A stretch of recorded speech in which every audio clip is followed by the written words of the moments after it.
Hello बच्चों, good morning.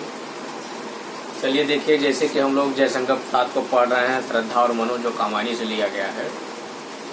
अब श्रद्धा और मनु में अभी तक आपने देखा कि समुद्र के किनारे मनु खड़ा हुआ है और श्रद्धा वहाँ पे बात कर रही है।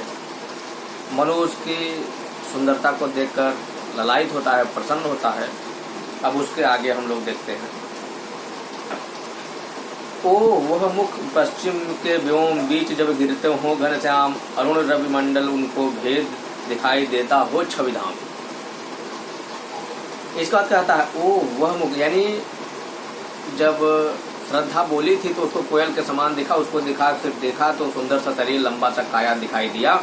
इसके बाद अब जब वह आगे कल्पना कर रहा है, उसको देखकर उसी के विषय में कहा जा रहा है कि ओ वह मुख पश्चिम के व्योम बीच जब गिरते हो घनश्याम, अरुण रवि मंडल को उनको भेद देता दिखाई छविधाम। यानी कहा जा रहा है कि उसका सुंदर चेहरा, यानी चेहरा ऐसा दिखाई दे रहा है कि जैसे व्योम मतलब आकाश, आकाश के पश्चिम में, यानी पश्चिम की दिशा के आकाश में बीच जब घिरते हो घनश्याम।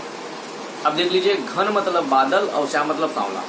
जब पश्चिम की दिशा में सूर्य चला जाता हो और आकाश में, तब देखिए उस समय जब अरुण रवि मंडल उनको भेद, यानी कहा जा रहा है कि जब पश्चिम की दिशा में सूर्य, यानी सूर्यास्त न होकर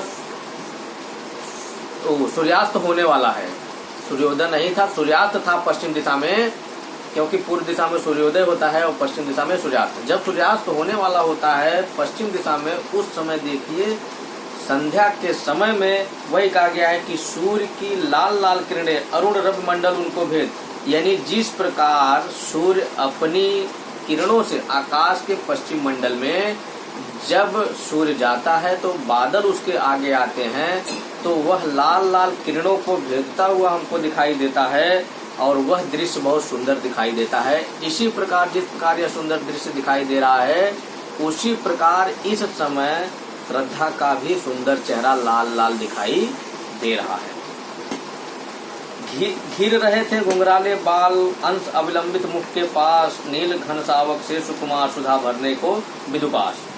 अब देखिए कहा जा रहा है घिर रहे थे घुंघराले बाल, श्रद्धा का बाल घुंघराला था और जो अंश अविलंबित, अंश मतलब कंधा, अविलंबित मतलब कि लटके हुए थे, और मुख के पास, यानी उसका जो बाल था वो घुंघराला था और वो चेहरे के पास से लटकता हुआ उसके कंधे तक आ रहा था, और वह कंधे पर लटका हुआ है जो मुख के पास बहुत सुंदर लग रहा है। फिर नील घन सावक से सुकुमार सुधा भरने को विदुपास। अब यहाँ देखिए उपमा दी जा रही है कि नील घन सावक, घन मतलब बादल, जैसे ऐसा लगता है कि नीले आकाश में बादल का कोई छोटा सा, सावक मतलब बच्चा, छोटा सा बच्चा जो बहुत कोमल है, और वह सुधा भरने को विदुपास, जैसे ऐसा लगता है सुधा मतलब अमृत, अमृत भरने के लिए चंद्रमा के पास गया। अब इसमें उपमा दी गई है कि आकाश में काला बादल, सांवला सा बादल जो है, ऐसा लगता है कि उसका छोटा सा बच्चा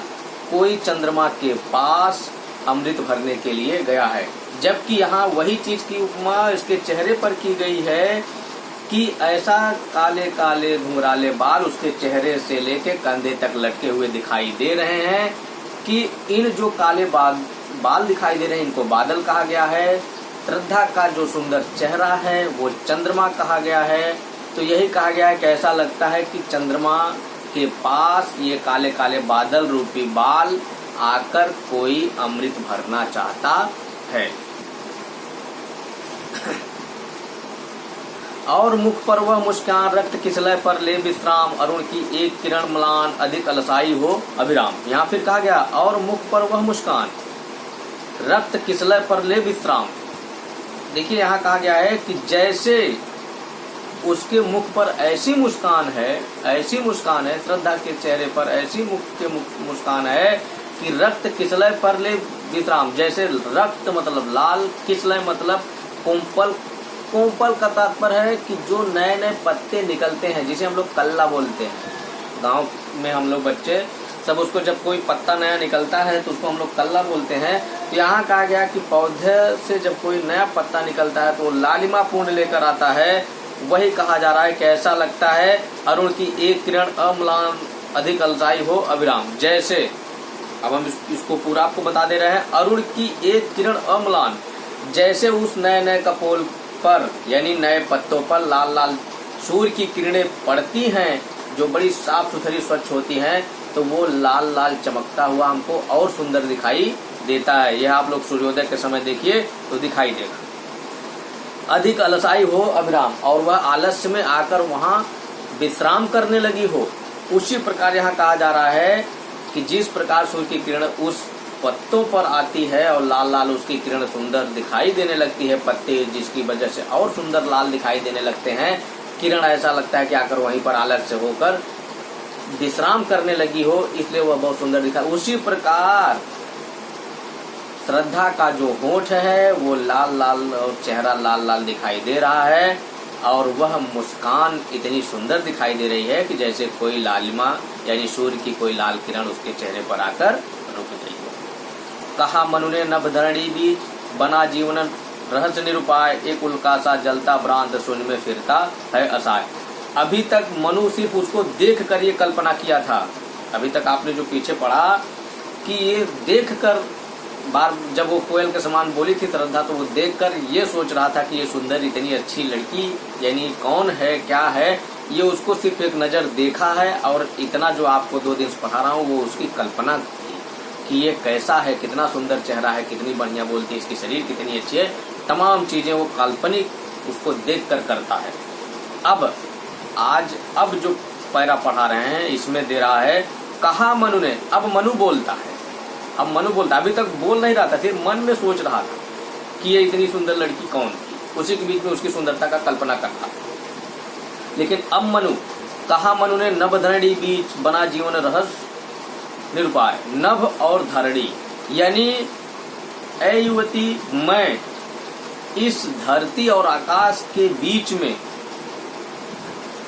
एकांत में आज खुद अपने जीवन का मैं रहस्य बन गया हूँ कि मैं कौन हूँ, क्या करना चाहिए क्या नहीं, यानी मेरा जीवन ही रहस्यपूर्ण है जिसका कोई उपाय नहीं है। एक उल्का सा जलता भ्रांत शून्य में फिरता है असहाय। इसमें देखिए एक उल्का सा जलता भ्रांत, उल्का मतलब आप लोग जान लीजिए जो तारों का टूटना होता है उसे क्या बोलते हैं, उल्का। आकाश में देखते होंगे कभी रात में आपको तारों का टूटना दिखाई देता होगा।